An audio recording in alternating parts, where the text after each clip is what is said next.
প্রিয় শিক্ষার্থীবৃন্দ, আসসালামু আলাইকুম রহমতুল্লাহ। তোমাদেরকে আবারও স্বাগত জানাচ্ছি আমাদের আজকের নতুন একটি ভিডিওতে। আমি আছি তোমাদের জমির স্যার। যে হিসাব বিজ্ঞানীরা আমরা জানি রেওয়া মিলে যে সমস্ত ভুল ধরা পড়ে না সেটা প্রধানত দু প্রকার। একটা হচ্ছে নীতিগত ভুল আর একটা হচ্ছে করণিক ভুল।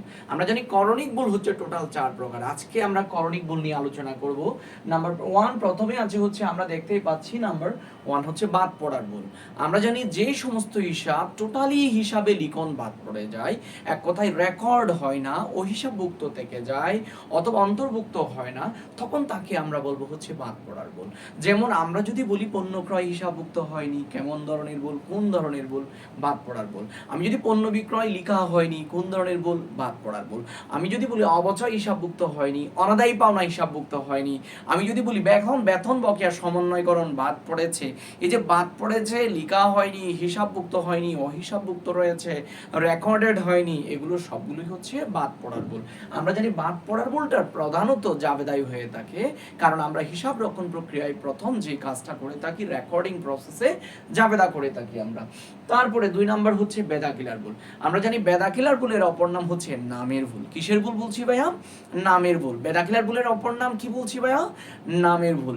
আমরা যদি কোনো হিসাব লেখার সময় যদি খতিয়ান ভুক্তির সময় যদি আমরা নামে ভুল করে ফেলি, তাইলে তাকে বলবো হচ্ছে আমরা বেদাকিলার ভুল। যেমন আমি যদি করিমের জায়গায় রহিম লিখে ফেলেছি, দেনাদারের জায়গায় পাওনাদার লিখে ফেলেছি, আমি যদি বলি যন্ত্রপাতির জায়গায় আসবাবপত্র লিখে ফেলেছি, মজুরির জায়গায় বেতন লিখে ফেলেছি, আমি যদি বলি ক্রয়ের জায়গায় মণিহারি ক্রয় লিখে ফেলেছি, তাইলে সেটাকে বলবো হচ্ছে আমরা বেদাকিলার ভুল। এক কথায় মূলধন জাতীয় থাকবে, মুনাফা জাতীয় থাকবে। তবে যদি মুনাফা জাতীয় অথবা মূলধন জাতীয় একই সমজাতীয় হিসাবগুলোর নামের ভুল হয়, তখন তাকে বলা হয় হচ্ছে তোমার বেদাকিলার ভুল। আশা করি সবাই বুঝেছো। আমরা পরবর্তী তাইলে আলোচনা করব হচ্ছে পরিপূরক ভুল এবং হচ্ছে প্রাথমিক লিখনের ভুল। তাইলে আমরা জানি পরিপূরক ভুল হচ্ছে খতিয়ান ভুক্তির সময় যে ভুল এর কারণে আমরা জানি যে ভুল অন্য আরেকটা ভুল দ্বারা পূরণ হয়ে যায়। খতিয়ান ভুক্তির সময় যে ভুল টাকার অঙ্কে একটি ভুল আরেকটি ভুল দ্বারা পূরণ হয়ে যায়, তখন তাকে বলি হচ্ছে আমরা পরিপূরক ভুল। তাহলে পরিপূরক তখনই হবে যদি একটা ভুল আরেকটা দ্বারা পূরণ হয়, এবং সেটা হবে হয় খতিয়ান ভুক্তির সময়, যার খতিয়ান ভুক্তির সময় সেই ভুল চেনার উপায় হলো হয় হিসাব বলে দেওয়া থাকবে, নাইলে খতিয়ান বলে দেওয়া থাকবে, অথবা নাম একটা থাকে।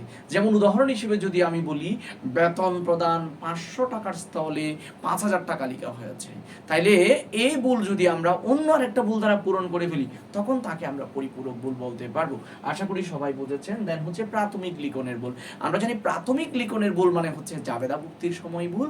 জাবেদা ভুক্তির সময় যদি তুমি কোনো হিসাব যদি টাকার অঙ্কে ভুল করো, আমরা জানি প্রত্যেকটা লেনদেনের দুটি পক্ষ থাকে, তাইলে সেই ক্ষেত্রে যদি জাবেদা ভুক্তির সময় টাকার অঙ্কে ভুল করি, প্রতিটি জাবেদায় দুটি পক্ষে হয় কম লেখা হয়, না দুটি পক্ষে হয় বেশি লেখা হয়। তাইলে যার কারণে হচ্ছে আমরা জানি রেওয়া মিলে ভুল থেকে যায়, কিন্তু রেওয়া মিলে যায়, এই ভুল রেওয়া মিলে ধরা পড়ে না।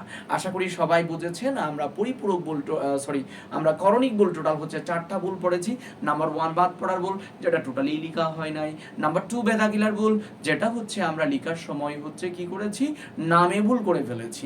নাম্বার 3 হচ্ছে পরিপূরক ভুল, যেটা অন্য ভুল দ্বারা পূরণ হয়ে যাবে এবং এটা টাকার অঙ্কে হয়ে থাকে। নাম্বার 4 হচ্ছে প্রাথমিক লিখনের ভুল, যেটা হচ্ছে আমরা জাবেদা ভুক্তির সময় টাকার অঙ্কে ভুল করলে সেই ভুলকে আমরা বলবো হচ্ছে প্রাথমিক লিখনের ভুল। আশা করি সবাই করণিক ভুলগুলো বুঝেছেন। আমরা জানি এই ভুলগুলো রেওয়া মিলে ধরা পড়ে না, আর রেওয়া মিলে ভুল থেকে যায় কিন্তু রেওয়া মিলে যায়।